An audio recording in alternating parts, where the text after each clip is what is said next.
Thank you very much. Your words. Thank you. Afternoon, everyone. I know I'm standing between you and your lunch.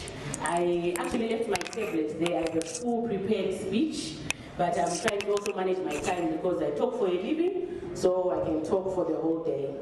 But allow me to just acknowledge the presence of multiple mentors in the room. I won't go to the risk of naming them, lest I leave some, but just to acknowledge them in my professional life, in my farming life, in my personal life. I would just like to acknowledge them all. And Taremi Kezo, how are you? Okay, so I think the whole presentation that I thought it was going to be a panel discussion. So I had some talking points, some 5 tips, some 7, setbacks that you can face in farming. So I think I'll just, in 2 minutes, just give you a scenario of encouragement, a take-home message that speaks to the book that was written in 2003. I'll check on the author once again, but the book is called The Purple Cow. How many of you have heard about The Purple Cow? The book. So The Purple Cow, what it basically speaks to is the fact that as you were all making your way here today, we were driving, you were walking, I'm sure no one was flying, maybe except for me, I was flying from Kenya. But so the Purple Cow concept, what it speaks to is the fact that as you were making your way, if you, along the way, had seen a brown cow, how many of you saw brown cows along the side of the road? How many of you stopped? None of you.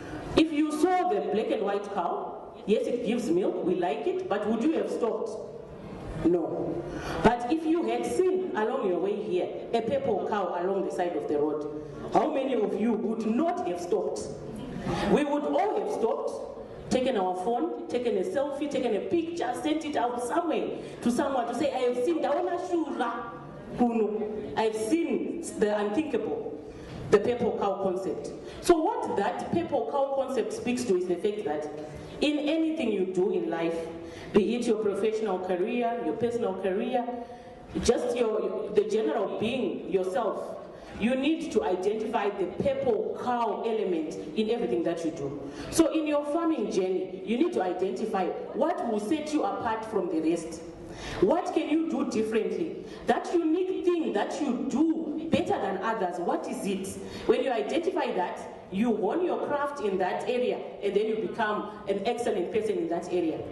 The important thing to note in that book again is that you might face criticism, yes. You face drawbacks, as is the case in any business, but you just need to know that with anything you do, the harder you work, the luckier you become.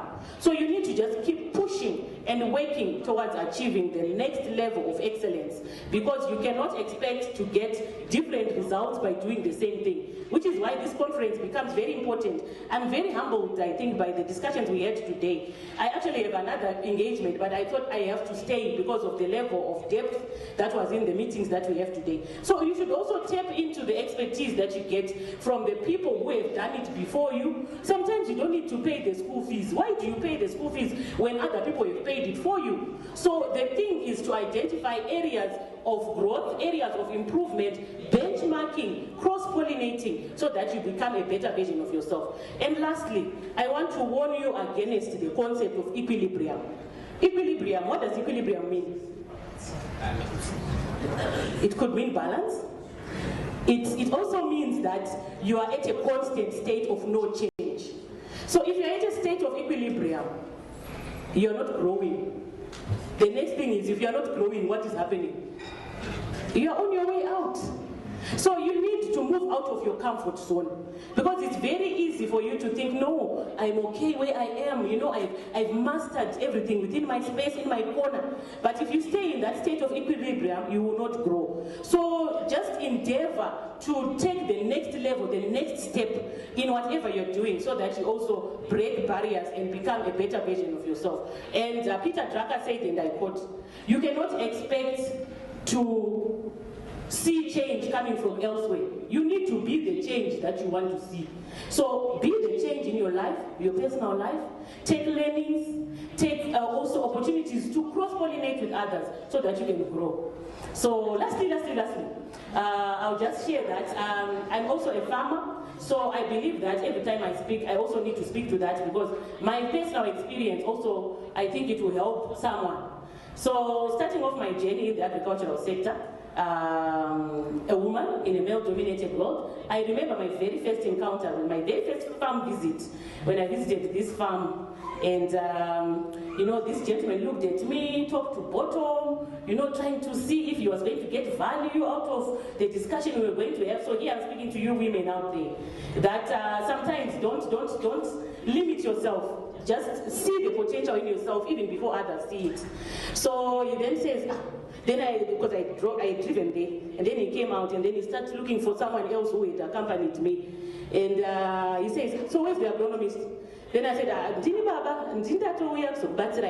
and then he says, oh, okay, so how are you going to help me? Then he told me, he was asking, and then I helped.